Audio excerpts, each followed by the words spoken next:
Nad, hindi talaga pwede. Kapag tinulungan kita, ako naman mananagot kay kuya. Nico, parang awa mo na ako. Gusto mo lumot pa ako sa harap mo. Huwag na. Sige na. Tutulungan na kita. Muwi na kayo. Bukas, magkita na lang tayo sa mama. Doon ko dadalhin si Vince. Nico, maraming salamat Maraming salamat, Nico. Sige na. Pero pare, Nico, maraming salamat.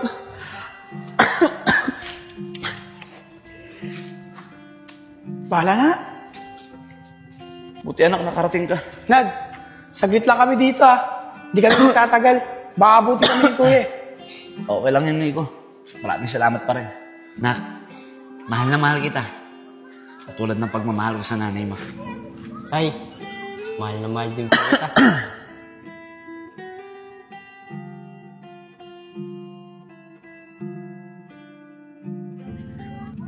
Nak, ito tatandaan mo at huwag mong kakalimutan. Mawala man ako sa tabi mo, nandito lang ako para sa'yo. Nak, mahal na mahal kita. Katulad ng pagmamahal ko sa nanay mo. Tay, mahal na mahal din po kita.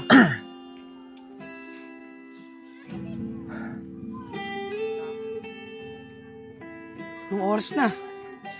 Baka dumating na sila kuya. Vince, tara na. Anong oras na Nad, pasensya ka na. Kailangan na kasi namin umuwi. Baka kasi malaman ni kuya na umalis kami. Ganun ba, Nico? Sige, Nico, walang problema. Nak, mag-iingat ka. Huwag kang magpapasaway sa mga tito mo. Tsaka, Nico, maraming salamat nga pala sa'yo Sana, hindi ito yung huling pagkikita namin ng anak ko. Sige, Nad, walang problema. Sige na, anak. Uwi na kayo ng tito mo. Mag-iingat ka. Opo, Tay. Ingat din po kayo. Sige, anak.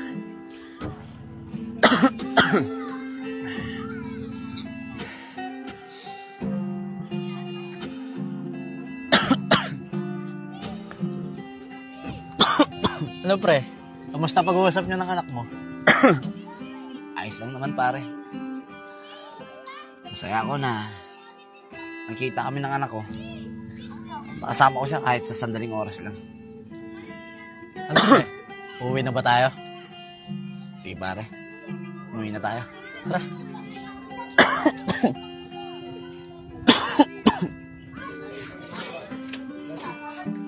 Pagod Ay, ano sila Nico? Nico? Wala sila Nico dito sa kwarto. Tigas talaga ng ulo ni Nico. Hindi marunong makinig. Sinabi ko na bawal lumabas si Vince Sinama pa rin niya si Vince sa labas. Tigas talaga ng ulo niyan. Vince, bilisan mo. Baka mabutan tayo ni kuya. Sige po, Tito.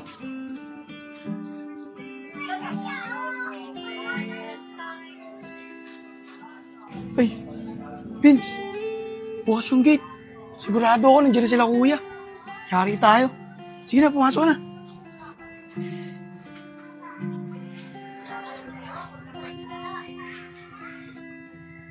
Oh, saan kayo nagpunta?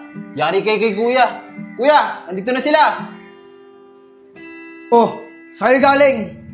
Di ba binili na kita, Nico? Na huwag mong papalabasin to si Vince. Tigas talaga ng ulo mo. Hindi ka marunong makinig. Paano kung nakita ni Ena dyan at kinuha sa'yo? May magagawa ka ba? Kuya, pinasyal ko lang naman to si Vince Nakakaawa kasi. Lagi na lang siya nakakulong sa bahay. Oo nga po, Tito. Wala naman po kaming ibang pinuntahan Hindi ko alam, Nico, kung nagsasabi kayo ng totoo. Pero ayoko na mauulit to, Dahil kaligtasan ni Vince ang nakasalalay dito. At ayoko rin, Nico, na nagsisinungaling ka sa akin. Dahil kapag nangyari yun, baka makalimutan ko na kapatid kita at kung ano pa magawa ko sa'yo. Nagkakaintindihan ba tayo? Oo, kuya. Pasensya na ulit. Hindi na maulit. Tara, Vince. Sige na, pumasok tayo sa loob.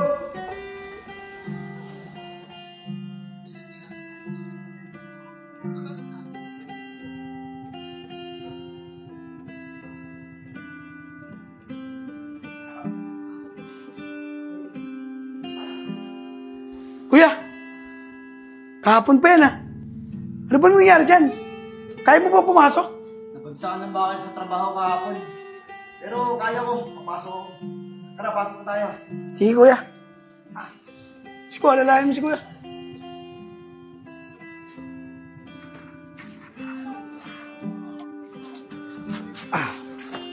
Siya nga pala. Tulog pa ba si Vince? Oo, kuya. Tulog pa. Ganun ba? Huwag na tayo magpaalam eh. Pagkain naman siya dyan eh. Sige na. Isko, lock mo yung gate. Sige kuya, ano bala dito?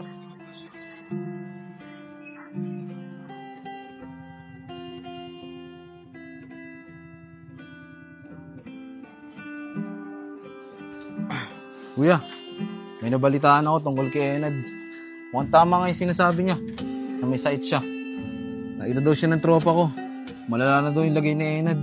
Naku, Isko. Hayaan nyo na yung si Enad. Kung ano man yung nangyayari sa kanya ngayon, karma niya na yun. Dahil sa nangyari sa kapatid natin. Kuya. Kung pakita na kaya natin si Vince kay Enad, para naman magkasama yung mag-ama. Kawawa naman si Enad eh. Ibibigay natin kay Enad si Vince. Nico, naririnig mo ba yung sinasabi mo? Alam nyo may sakit si Enad. Paano kung mahawa si Vince sa kanya? Di napahamak pa si Vince. Hindi kayo nag-iisip eh. Puro kayo awa. Tara na nga, pumasok na tayo. Baka maliit pa tayo.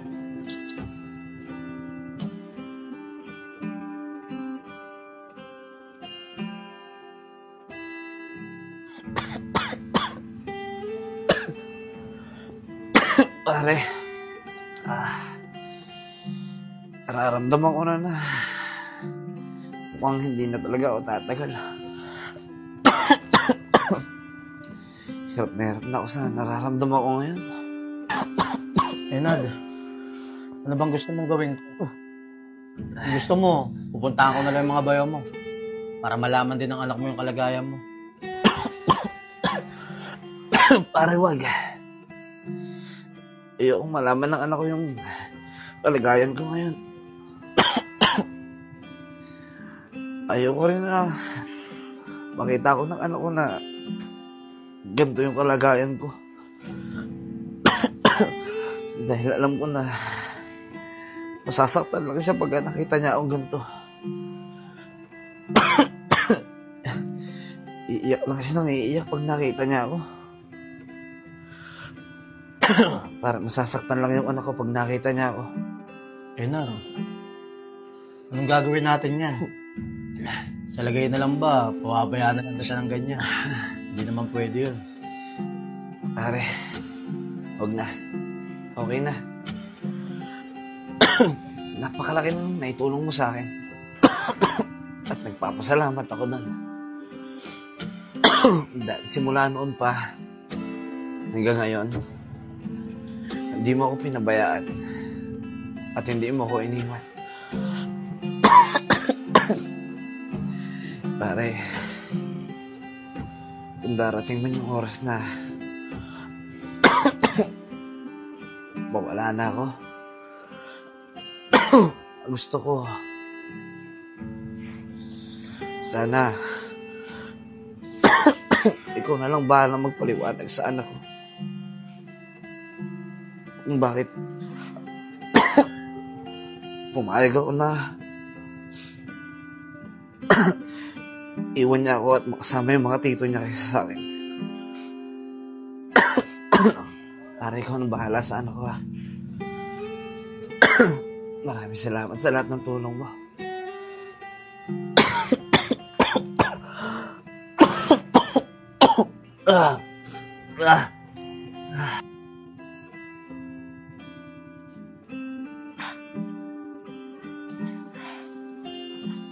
Kuya Joseph, mauna ka na.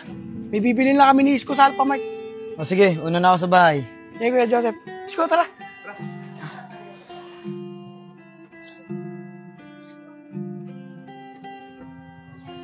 Isko, wala na si Kuya Joseph. Tara, bisitahin natin si Enad. Titignan natin kung ano ang kalagayan niya. Oo nga, tara Nico. Tara. Tara, bilisan mo. Tara, Isko, bilisan natin. Isko, si Kevin yun ah. Ano? Kevin, kamusta na si Enad?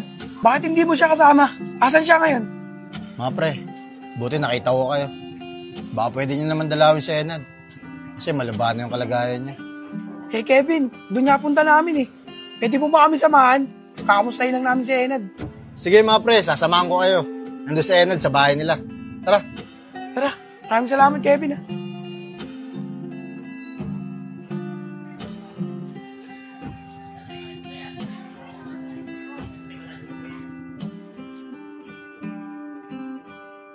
Nad, siya nga pala, may bisita ka. Mga bayaw mo. Nad, kamusta ka? O mga bayaw. Kayo pala. Buti naman at nadalo kayo. Nad, balitaan kasi namin yung sitwasyon mo ngayon. Kaya pinuntahan ka namin agad. Bayaw, maraming salamat sa pagdalaw ah. Siya nga pala. Kamusta naman yung anak ko? Maraming salamat pala sa maayos na pag-aruga sa kanya. Pero bayaw, sana huwag niyo na lang sabihin sa anak ko yung kalagayan ko ngayon. Ayoko kasi na malungkot siya kapag nalaman niya kung ano yung sitwasyon ko ngayon. Nad, wag mo munang isipin si Vince.